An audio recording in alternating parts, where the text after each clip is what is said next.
Dios le bendiga, hermano. Gracias, Raúl, por darme este privilegio de estar aquí en este evento.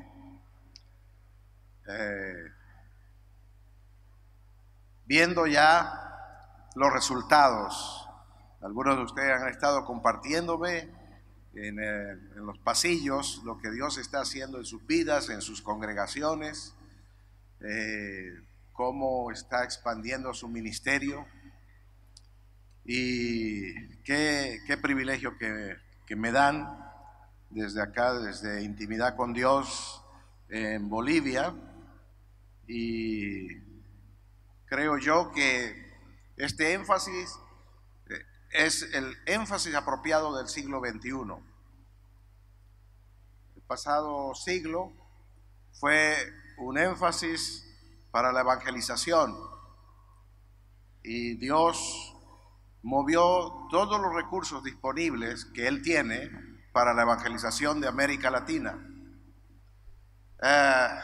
Me recuerdo el 14 de junio de 1969, la fecha no la guarden, no importa, era una noche cuando un amigo me invitó a asistir a una conferencia. La Tercera Guerra Mundial será la última. Y me llamó la atención. Llevaba 3 años, estaba en el último año del bachillerato, llevaba 3 años siguiendo aquí en Bolivia al Che Guevara, que falleció aquí cerca del departamento, y estaba totalmente desanimado tanto de él como de todo lo que había sucedido, tantas muertes, y una de las cosas que me fastidió fue que el diario del Che Guevara fue publicado por los periódicos, y yo leí el diario del Che Guevara y me quedé negativamente impactado en un día en especial él escribe: estos bolivianos me han traicionado, estos perros bolivianos me han traicionado. Y pensé, aquí estoy yo exponiendo mi vida, dispuesto a dar mi vida por la revolución, y este hombre me insulta de perro. Y entonces empecé a repensar todo lo que había recibido en 3 años de adoctrinamiento. Y un buen amigo, un creyente, me invita esa noche a asistir a una conferencia que no escuché porque salimos muy tarde de la facultad, estudiaba economía y ya el servicio había terminado, precisamente usando el templo donde Raúl, mi hermano, como pastor hoy, allí, y toda la conversación fue fuera del templo. Y mi gran pregunta que yo tenía era si Dios existía. Ya sé que me van a decir, esa es una pregunta del siglo pasado, porque ahora en Bolivia obviamente hay una gran mayoría de creyentes, y los que no son creyentes, yo creo que ya saben que Dios existe, porque tienen el testimonio de tantos familiares creyentes y ven los milagros de Dios en la vida de esos creyentes, pero están ahí tímidos espiritualmente. Yo me recuerdo que las personas ahí platicando me hizo uno de ellos el desafío, por si acaso lo conocen por ahí, mi padre espiritual es Josh McDowell, y él me dice: Rolando, ¿no quisieras hablar con Dios y decirle lo que sientes? Y entonces yo no sabía qué decir. Vi que dos de ellos se inclinaron y yo dije, oh, así se habla con Dios. Uno se mira los zapatos, entonces yo también me miré los zapatos y le dije, Dios, yo no creo en vos, pero si tú existes, si vos existís, vení a mi vida. Tenés 15 días para cambiarme. Qué descarado. Y Dios pacientemente me escuchó. No pasó nada en ese momento. Extendí la mano, me despedí, era muy tarde, era como 2 de la mañana. Y la iglesia no estaba comunicada con la ciudad por una calle, era un camino y todo eso eran fincas, era una quinta de fruto de mango o manga. Y entonces voy caminando y cuando ya llego a la ciudad empiezo a enloquecerme. Digo enloquecerme porque fue irresistible empezar a caminar rápido por las calles oscuras porque no había luz eléctrica como hay hoy, y a decir, Dios existe, Dios existe, Dios existe. Y me voy corriendo más o menos por 20 minutos hasta llegar a mi habitación. Vivía en una habitación solo, había dejado a mis padres, a mis hermanos, por ahí en las calles a veces nos encontrábamos y nos saludábamos, porque yo lo dejé todo por la revolución. Y ahora llegaba a mi habitación y seguí, Dios existe, Dios existe. No me preocupó de que me haya enloquecido, lo decía con una gran energía. Sentía que había encontrado una nueva vida y me dormí así. Al día siguiente no era y sigo no siendo mañanero, y me levantaba yo 15 minutos antes de ir al trabajo y me levanto mucho más temprano y me voy con una idea en la mente. Si yo comparto esta experiencia con el presidente de la organización donde yo trabajaba, de nombre Cordecruz para los bolivianos que están aquí, él se va a encargar de ayudarme yo usaba este término, a cristianizar Bolivia, a cristianizar esta ciudad. Y entonces me voy temprano y llego, y el presidente de la organización era un hombre justo, como diría la escritura, muy cumplido. La entrada al trabajo era a las 8 y él estaba a las 7. Y llegaba cuando le digo, Rolly, soy cristiano. Y me mira y me dice, Choco. Choco es el sobrenombre para la gente rubia, aunque ya sé que tengo más bien canas en el cabello. Y me dice, otra vez borracho tú. Y me hace seña que lo siga a su oficina. Y entonces fui a su oficina y le conté esta experiencia, como les estoy contando a ustedes. Y me dice, yo quiero tener esa experiencia. Y entonces nadie me enseñó, pero yo le dije, ponte de rodillas. No creo que yo me estaba enorgulleciendo con él de que caía tan fácilmente. Creo que fue el Espíritu de Dios que me pidió que yo hiciera eso, y él puso sus manitas así, ya saben por qué, ¿verdad? Y entonces me dijo, se quedó mirándome así, entonces yo le dije, Señor Jesús, y el Señor Jesús, te recibo, te invito a venir a mi corazón, te invito a venir a mi corazón. Dame la vida eterna, dame la vida eterna. Amén, amén. Y el hombre se levantó. Tengo a Jesús en la vida. tengo a Jesús en la vida. Y entonces yo dije, qué fácil había sido esto.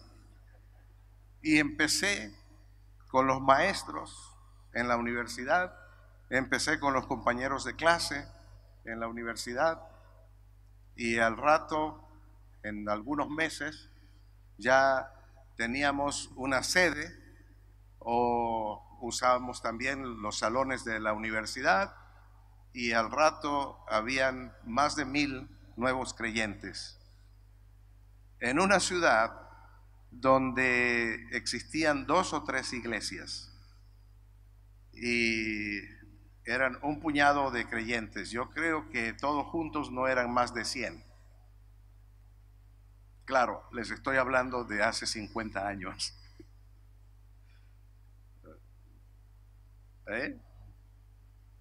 50, sí, porque voy a cumplir 50 años el próximo año. Me gustó tanto esto que empecé a promover el evangelismo en todo el continente. Y en ese tiempo, Raúl, mi amado hermano, y quiero usar esta palabra, mi más amado, se unió a esta visión de alcanzar todo el continente para América Latina. No teníamos los recursos. Cuando cerramos la contabilidad el 31 de diciembre del año 2000, estamos hablando 80, 90, 2000, 3 décadas, Dios nos había regalado $500 millones para la evangelización de América Latina. La mala noticia es que lo habíamos gastado todo. La buena noticia es que hoy se habla de un 40 y tanto % de la población nacida de nuevo, cristiana.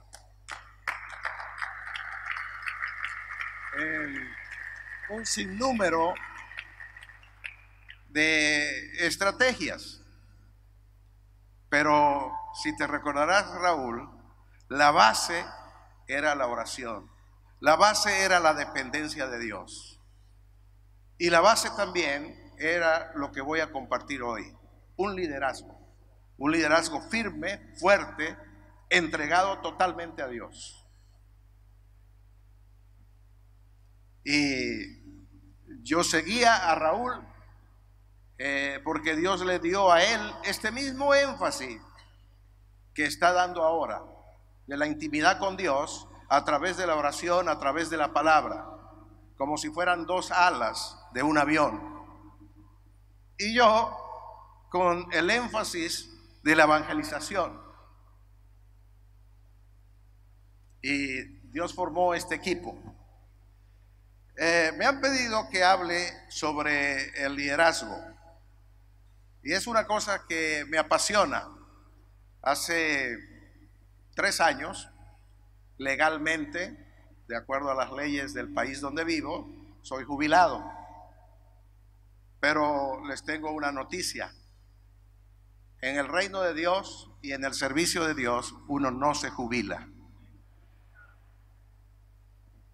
Así que recibí y recibo todo lo de la jubilación, pero sigo trabajando. De hecho, cuando me jubilé dije, Señor, ¿qué hago ahora? Y Dios me dice, ¿qué tienes en tus manos? Mucho aprendizaje, mucha enseñanza. Y me senté con el gobernador de mi estado allá en Florida, el senador Jeff Bush, y le compartí mi visión sobre América Latina. Le dije, América Latina está sumida en la pobreza, en la miseria, y no hay manera de que salgamos adelante si no formamos líderes con Dios en el corazón. Y él dijo, amén. Aunque venía de una familia de filiación religiosa, él dice, te ayudo. Y unos días más tarde fui informado de que él había firmado los documentos de inicio de la Universidad Iberoamericana de Liderazgo, conocida como UNILID. Hemos entrenado a 2.300 líderes en todo el continente. Nos hemos extendido con las mismas enseñanzas a Europa, Asia y África. Hoy, por atracción, me siento más comprometido con África y voy 2 o 3 veces por año al África. Y viendo que cuando uno hace lo que Dios quiere que hagamos y pone en nuestra mente, en nuestro corazón, o uno se lo pide y se lo pide, Él lo da. Él lo da. Hablando de liderazgo, obviamente para llegar a toda la gente que llegamos en todas esas décadas, tuvimos que usar esta gracia de Dios que es el liderazgo. Teológicamente yo creo que cuando en la eternidad Dios decidió crear a Adán y a Eva, Él creó a los 2 primeros líderes de la humanidad. Eso es lo que yo creo. ¿Y saben por qué? Porque dice la Escritura que Dios les dio a Adán y a Eva su imagen y su semejanza. Se dio. Ustedes saben el accidente que ellos sufrieron, pecaron contra Dios. Pero Dios siguió insistiendo en crear un pueblo para Él. Y para mí no cabe duda, no importa lo que se le llame, porque por ejemplo en mis tiempos de revolucionario no nos llamábamos líderes, porque es un anglicismo, viene del inglés, nos llamábamos dirigentes. Y cuando uno subía de rango se llamaban comandantes. Pero Dios realmente, a través de toda la historia reflejada en las Sagradas Escrituras, se ve que aparte de su espíritu, de su palabra, un tercer elemento que Él ha usado es al hombre y la mujer pecadores, como líderes, como instrumentos acá en el cielo. Él pudo haber mandado ángeles y arcángeles a evangelizar el mundo, pero no. Él quiso engrandecer y compartir con la humanidad y con los seres humanos parte mínima de su imagen y su semejanza, y Él establece el liderazgo. En el libro de Primera Tesalonicenses, el capítulo 2, por cierto, después del Señor Jesús, mi amado, el apóstol Pablo es mi segundo personaje al cual yo sigo. Me encanta la vida de él. Cómo él, por evangelizar y por alcanzar para Cristo a todo el mundo conocido de aquel entonces, se volvió políglota. Se volvió políglota. Y él, cuando llega a Atenas, habla con ellos, no en el lenguaje religioso judío, sino él dice: a este Dios, el Dios desconocido, de este vengo a hablarles. Y nos da una estrategia que estoy convencido que es una estrategia divina. Y es el apóstol Pablo, el cual en el capítulo 2, versículo 5, él dice: como ustedes saben, jamás les hemos dicho cosas lindas para tratar de convencerlos. Ni lo hemos engañado para ganar dinero. Dios sabe que esto es cierto. Nunca hemos querido que ustedes o que otras personas nos traten como agente importante. Como somos apóstoles de Cristo, pudimos haberles exigido que nos ayudaran, pero no lo hicimos. Esta vez, en vez de eso, cuando estuvimos con ustedes, los tratamos con mucho cariño y ternura, como una madre que cuida y cría a sus propios hijos. Tanto los amamos y queremos que no solo les habíamos anunciado la buena noticia de Dios, sino que, de haber sido necesario, hasta habríamos dado nuestra vida por ustedes. Qué impactantes palabras, reflejando un resumen de él, cómo definía liderazgo. Y no solo cómo definía liderazgo, sino cómo lo vivía él, liderazgo. Si hay diferencia con el día de hoy, el liderazgo en la iglesia, pues arrodillémonos y pidámosle perdón a Dios por usar investidura que no nos corresponde y ser sencillamente siervos de Jesús.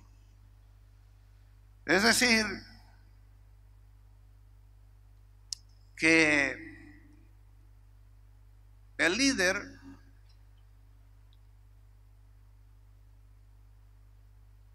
tiene un estilo, y ese estilo para dirigir es el estilo de Dios. Hay mucha escuela de liderazgo en este mundo, pero no sobresalen las enseñanzas de la escuela de Dios.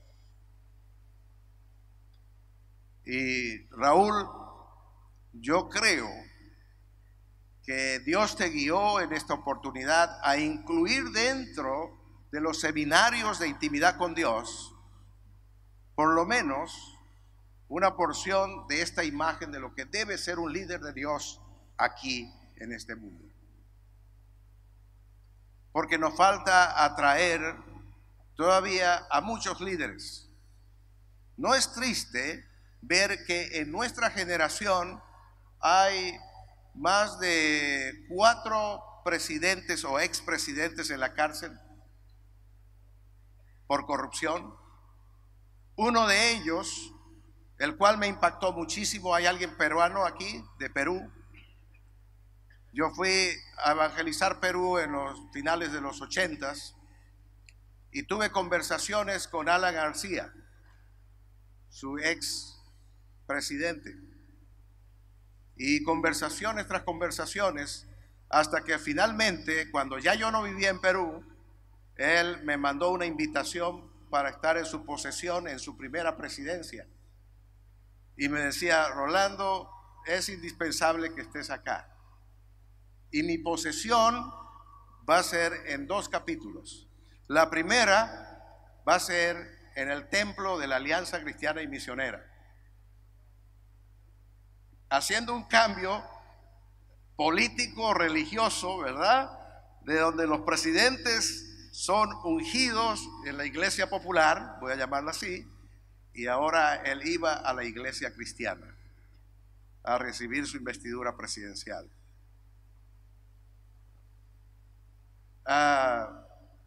Pero esto nos habla de que todavía tenemos mucho trabajo por hacer.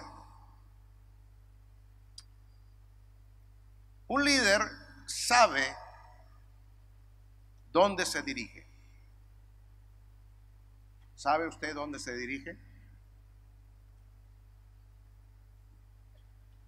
Ya hemos escuchado desde ayer y hoy que Dios es el que nos dirige. Pero entonces necesitamos entrar en intimidad con Él para estar seguros que lo que nos va Él a decir no solo nos va a dar orden, sino nos va a dar también los recursos. Y caminar en fe. Caminar en fe. Y Dios va dando los recursos. Nunca me voy a olvidar en una de estas campañas, no necesariamente pedíamos dinero, y se me acercó un niño que traía un sobre lleno de monedas locales de ese país. Y dice, yo guardé esto para entregarle a mi papito Dios. Y como sé que van a hacer aquí una campaña evangelística para que muchos vengan a Jesús, aquí quiero regalar esto. En monedas de dólar, de un cuarto de dólar, eran $20. Y le digo, ¿por qué me traes en dólares? Y dice, mi papá es guía turístico y esto le dan de propina. Y él no le da valor y me los da a mí. Y yo rompí el chanchito hoy para entregarlo para la evangelización de mi país. ¿Saben cuál país? México. México. Un líder sabe dónde se dirige. Un líder tiene sueños. Y siguiendo el discurso de hoy, son sueños que Dios provoca en nosotros por su Espíritu Santo. Porque el sueño de hacer la voluntad de Dios no es un sueño humano, es un sueño de Dios. El sueño de obedecer a Dios en un mandato de la evangelización no es humano, es de Dios. El problema de lo que existe ahora es que cuando yo me encuentro con algún colega pastor, dice que sueña con un gran templo, o sueña con grandes viajes, según esto, para parecerse al apóstol Pablo. No son sueños que surgen del propio corazón de Dios. Y el liderazgo es esto. El liderazgo cristiano es soñar los sueños de Dios. Que dicho sea de paso, Dios no sueña, Dios ve realidades. Cuando Él nos da órdenes, es porque ya va a ser una realidad. Él lo arregla todo. Para nosotros es un sueño, porque nos damos cuenta que nosotros no somos el recurso que debiera usar Dios, que tampoco existe en la sociedad la iglesia o el número de creyentes suficiente para llegar con el evangelio y crear un ambiente de saturación. Sin embargo, me recuerdo, yo estaba evangelizando en la universidad mientras estudiaba mi carrera de economía, y me hablaron de un joven de mi edad, parecido a mí, blanquito, y que había predicado en las calles de La Paz, y que de una sola prédica cerca de 5,000 paceños se habían convertido a Cristo. Y me dijeron, se llama Julio César Ruibal, un hombre a quien Raúl y yo tuvimos la gracia de conocerlo. Y yo estaba en Colombia, y en Colombia Dios estaba haciendo tremendas cosas con los universitarios. Si usted tiene hijo universitario, entrégueselo a Dios. Así surgirán en nuestras naciones los primeros presidentes con Cristo en el corazón, ministros de Estado. Animen a sus hijos a entrar a la universidad. Y hablé con Julio y él me dice, ¿qué quieres? Le digo, estamos de acuerdo acá, un grupo de pastores en Colombia, en Cali, Colombia, de invitarte para que vengas y prediques también acá. Él dice, dame 21 días para orar y ayunar. Ups, este es un lenguaje distinto al que yo he escuchado. Yo he escuchado, si Dios me da la plata, si Dios me da el dinero, yo voy y predico. Había escuchado, voy a orar, pero por los resultados se nota que no oran, porque no hay ni un sí ni un no. ¿Ok? Es un decir. Y entonces a los 21 días le llamo a Julio y él me dice, Dios me ha dicho que sí. Solo necesito un boleto de avión y un lugar, una casa donde llegar, un hogar donde llegar. Y hay una condición que Dios me ha puesto. ¿Así cuál es? Dice que tú dejes Colombia y te vengas a Bolivia.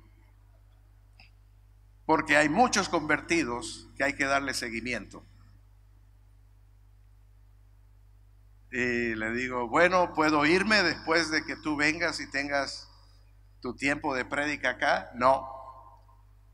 Dice, primero te quiero ver acá y después yo me voy. Y así lo hicimos. Y miles de colombianos también conocieron a Jesús. Colombia, para mí, yo creo que es uno de los países donde tiene la iglesia más fuerte. Recientemente estoy en un círculo de, gracias a las ventajas que nos da la comunicación internet, donde se comunican entre ellos y yo estoy ahí, 1000 y tantos misioneros colombianos que están repartidos en todo el mundo. Y les digo, ¿y ustedes saben chino? No, pero acá hay colombianos y hay latinos. O sea que Latinoamérica está cubierto, 1000 y tantos.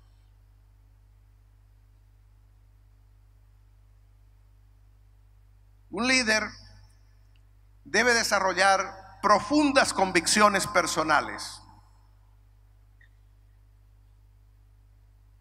Profundas convicciones personales. Eso es una de las cosas que de inicio me gustó de mi hermano Raúl, de sus convicciones.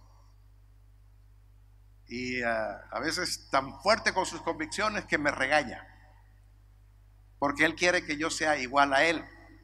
Él quiere que yo tenga su llamado, ¿no? Y no es que esté contra la intimidad con Dios, obviamente. No podría vivir 5 minutos sin tener comunión con Dios. No podría. Y sí,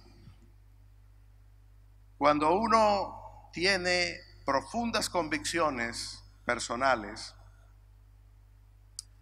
ahí es cuando uno se mete con Dios en esta exhortativa que estamos recibiendo, de buscar el máximo nivel de comunión con Dios,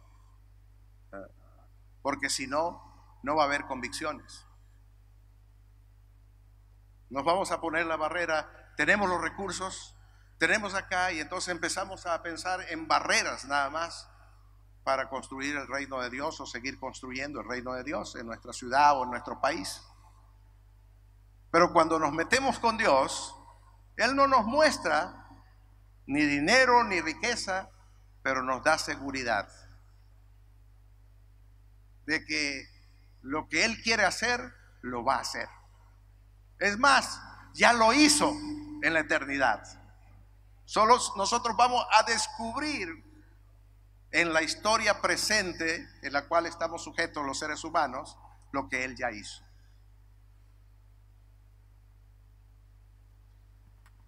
Número 3, mantén una agenda personal como líder, una agenda rigurosa. Y cuando hablo de agenda, no estoy hablando de un libro necesariamente. Es probable que no hayas escrito nada, pero tu oración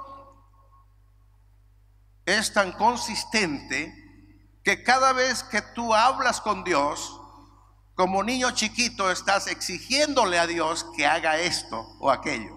¿Ok? ¿Se dan cuenta? Yo tengo 7 nietos y ellos son niños chiquitos.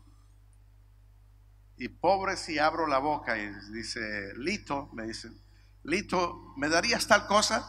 Y yo, sí. Y ellos dicen, ya, lo quiero ya. Es el mejor cuadro, la mejor enseñanza bíblica que me han dado de lo que es pedirle a Dios. Yo no soy Dios, tengo que trabajar más inteligentemente para conseguir los recursos porque ellos quieren, pero ahí vamos. Cuando nosotros desarrollamos profundas convicciones con Dios como líder, ¿saben qué va a pasar?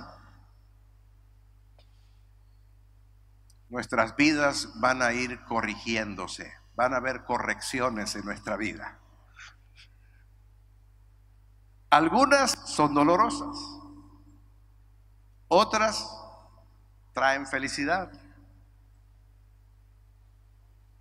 porque Dios empieza no a lidiar con el evangelista, no a lidiar con el pastor que cuida de las ovejas de Dios, sino uno empieza a lidiar con nuestras propias inconsistencias de carácter cristiano.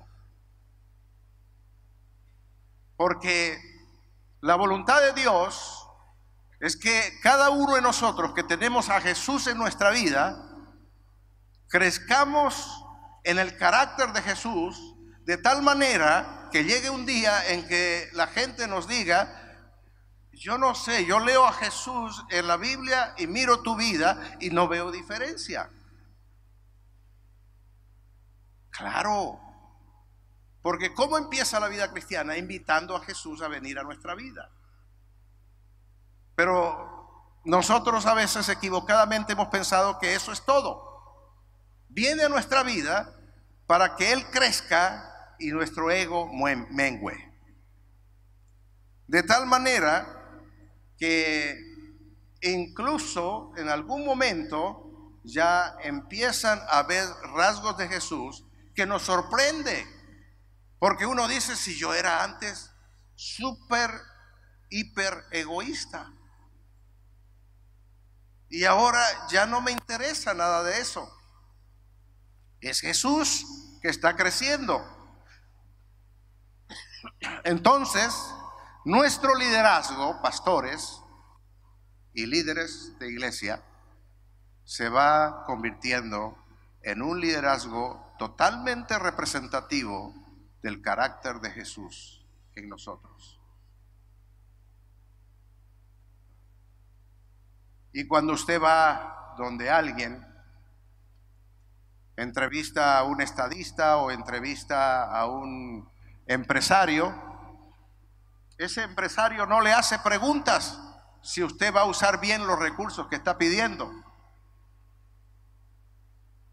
porque el Espíritu de Jesús le da testimonio a él de que somos verdaderos.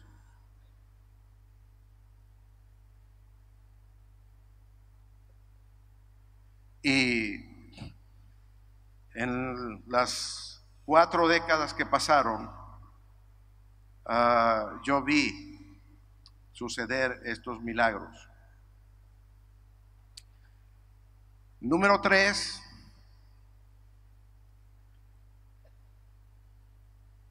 ponga, si usted quiere ser un líder a la imagen y semejanza de Jesús en siglo XXI, ponga todos los aspectos de su vida subordinado a sus metas que Dios le ha dado, a las metas que Dios ha impreso en su corazón. Haga eso. Ponga todos los aspectos de su vida.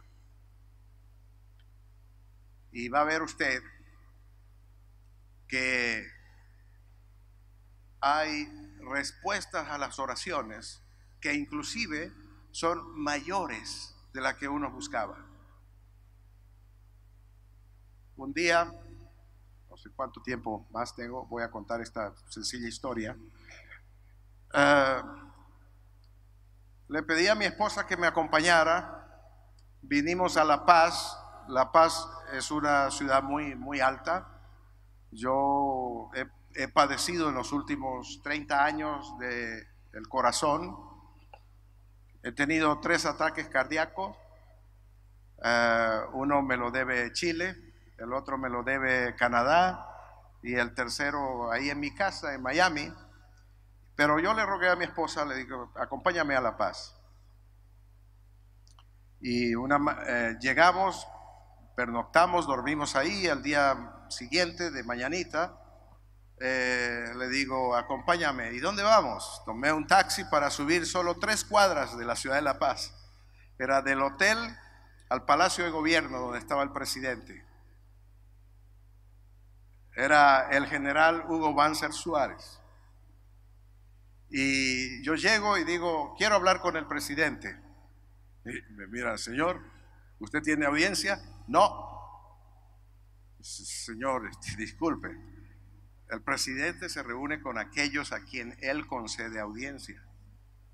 Le digo, es que es urgente, es importante, es de vida o muerte que él me atienda. No sé qué pasó con el hombre, que empezó a ver movimientos así sospechosos en la oficina, y al rato dice, señor, usted no puede hablar con el presidente hoy, pero sí puede hablar con el jefe de la casa militar. Es el hombre que maneja la agenda del presidente. Es el general Weber. Lo voy a decir porque hay que honrar a este hombre.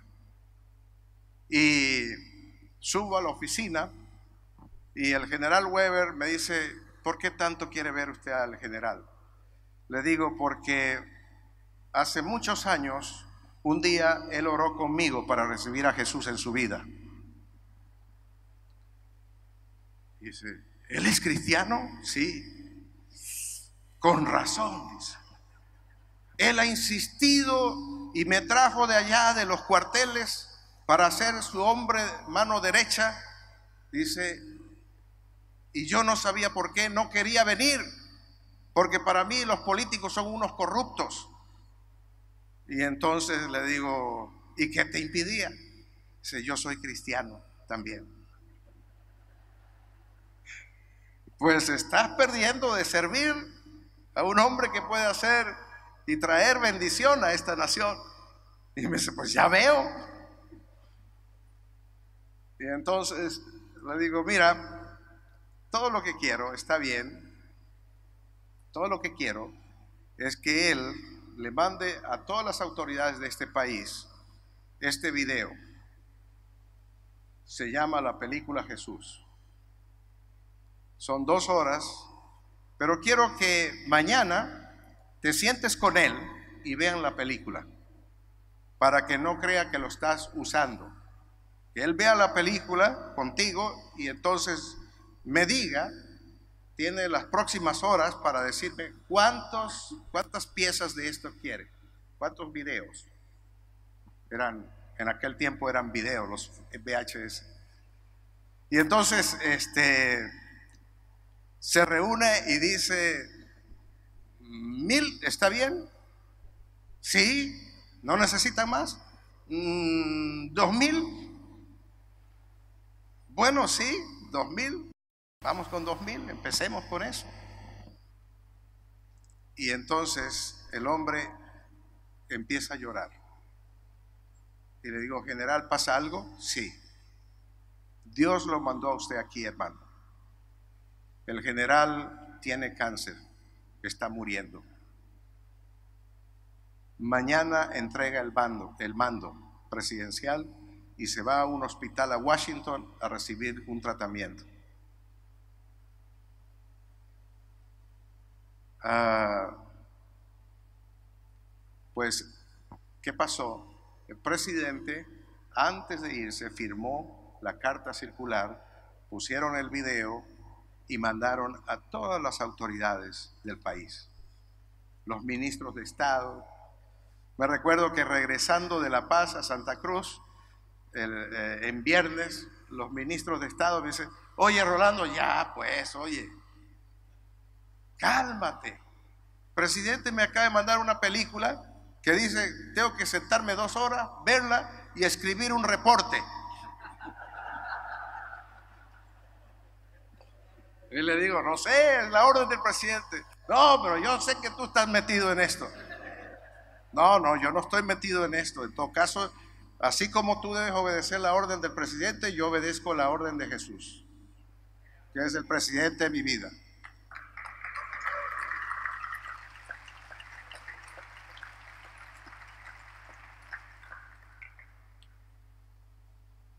Abrace un sentido de misión y de destino. ¿Ya tiene usted una respuesta a la pregunta ¿hacia dónde voy? Todo líder sabe hacia dónde va. Desde que yo empecé a servir al Señor, sí me he tomado mis vacaciones, sí descanso,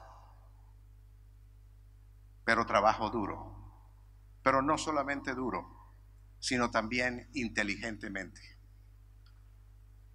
Porque el que solo trabaja duro es un animalito de carga que se llama burro. Pero si usted trabaja duro e inteligentemente, y si hay empresarios aquí, júntense a ellos y pregúntenle cuántas horas trabaja y si trabaja duro. Y lo hace nada más por su propio bienestar. Y nosotros estamos buscando el bienestar de toda la humanidad. Y Dios suple para estas necesidades, que no son nuestras necesidades. Él tiene su forma.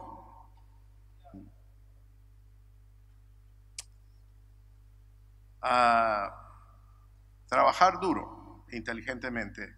Y lo último, y les prometo que me voy.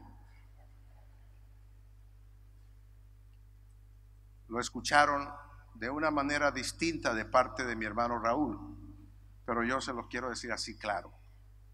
Renuncien al activismo religioso. Renuncien al activismo religioso. Renuncien al activismo religioso.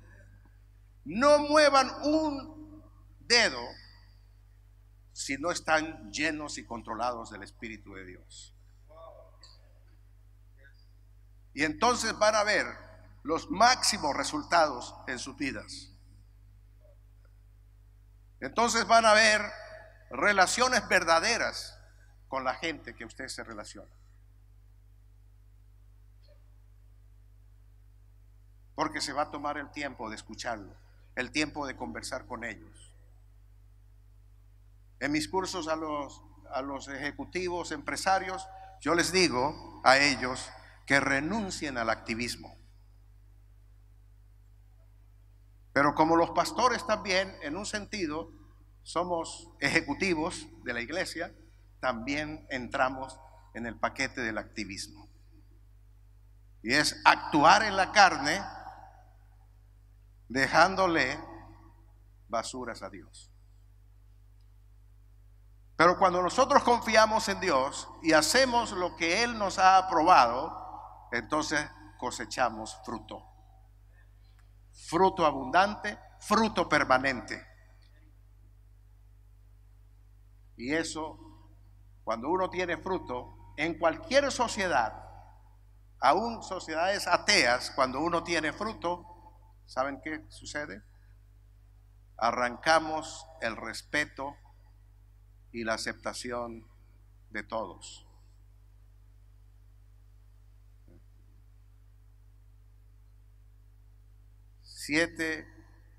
característica de un líder que tiene intimidad con Dios.